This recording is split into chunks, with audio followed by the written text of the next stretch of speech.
अमीर ननद की गरीब भाभी। रीना एक मध्यम परिवार की लड़की थी, लेकिन उसकी भाभी शिवानी एक बड़े घर की बेटी। शिवानी की शादी अभिषेक से लव मैरिज थी। अरे भाभी, ये कितना अच्छा सूट पहना है आपने। काश ऐसा मैं भी पहन पाती।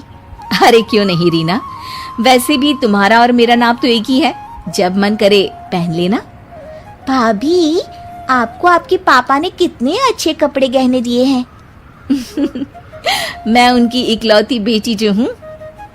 बेटी तो मैं भी इकलौती हूँ, लेकिन क्या करे, पापा है नहीं, पता नहीं कैसे होगी मेरी शादी। तभी वहाँ शिवानी की सास आ जाती है। अरे क्यों नहीं करेगा भाई तेरी शादी धूमधाम से, आखिर जिम्मेदारी है तो उसकी। और वो दिन भी आ जाता है जब रीना की शादी तय हो जाती है। अभिषेक, क्या हुआ? आप इतने परेशान तो कभी नहीं दिखे, कोई बात है तो बताइए मुझे। अरे शिवानी, वैसे तो शादी का सारा इंतजाम हो गया है, लेकिन गहनों का रेट तो आसमान छू रहा है। कैसे क्या करूं, कुछ समझ में ही नहीं आ रहा। थोड़ी देर में शिवानी अपने पूरे गहने अभिषेक के सामने रख देती है। ये लीजिए, गहनों का इंतजाम भी हो गया। अरे नहीं नहीं शिवानी, मैं ये गहने किसी हालत में भी नहीं ले सकता। ये तुम्हारे पिता ने तुम्हें दिया था, और तुम हो कि। तभी वहाँ सास आ जाती है। अरे तो क्या हुआ, इसकी तो हो गई ना शादी, अब किसे दिखाने हैं इसने गहने। सास गहनों का डिब्बा शिवानी के हाथ से लेकर वहाँ से चली जाती है। रीना की शादी धूमधाम से होती है और अब वो बड़े घर की बहू बन जाती है। वहीं रीना की शादी के बाद शिवानी और अभिषेक उसकी शादी के कर्जों से डूब जाते हैं। मैं सोच रही हूँ नौकरी करनी शुरू कर दूं, वैसे भी पढ़ी लिखी हूँ, आपकी थोड़ी मदद भी हो जाएगी। वैसे शिवानी, कुछ दिन कर लो तो अच्छा ही होगा, क्योंकि जरूरत भी है। अब शिवानी भी नौकरी करने लगती है और घर खर्चे में अभिषेक का हाथ बटाती है। एक दिन शिवानी, रीना का फोन आया था, कह रही थी कि आने वाले त्योहार में उसके ससुराल जाना है। ठीक है माँ। अरे ठीक तो है, लेकिन एक काम कर लेना, उसके सास ससुर से लेकर पूरे खानदान के कपड़े मिठाइयाँ सब ले आना, और हो सके तो रीना के लिए छोटे से कान में पहनने के बूंदे भी। और क्या है ना, शादी में उसे सारी बड़ी बड़ी कान की ज्वेलरी दी थी, घर में पहनने के लिए तो उसके पास कुछ भी नहीं है। शिवानी सोच में पड़ जाती है कि वो क्या करे, क्योंकि कर्जों और घर के खर्चों के बाद तो पैसे बचते ही नहीं थे। शिवानी फिर अपने पिता को फोन करती है और उनसे पैसे मांगती है।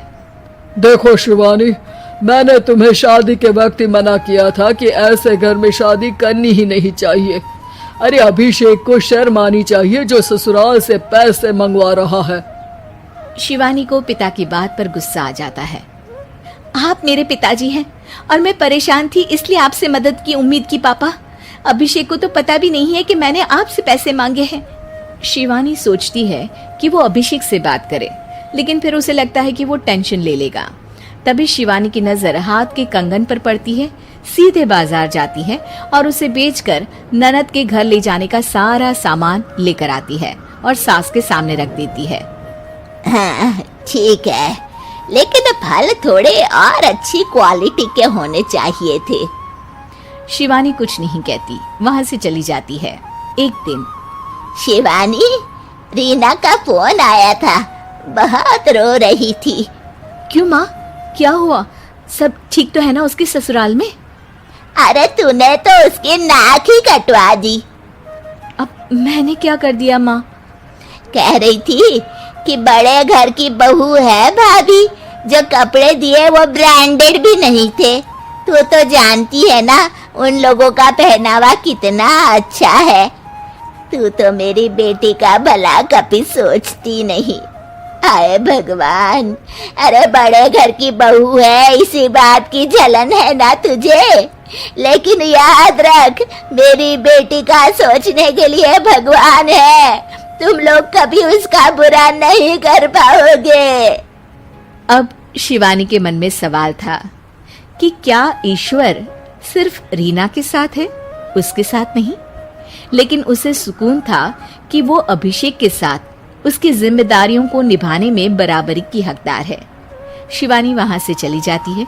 वो सास से कुछ नहीं कहती, क्योंकि अमीर घर की बहू बनकर रीना को भले ही सुकून ना हो, लेकिन गरीब घर की बहू बनकर शिवानी खुश है। क्योंकि खुशी पैसों से नहीं, परिस्थितियों पर निर्भर करती है।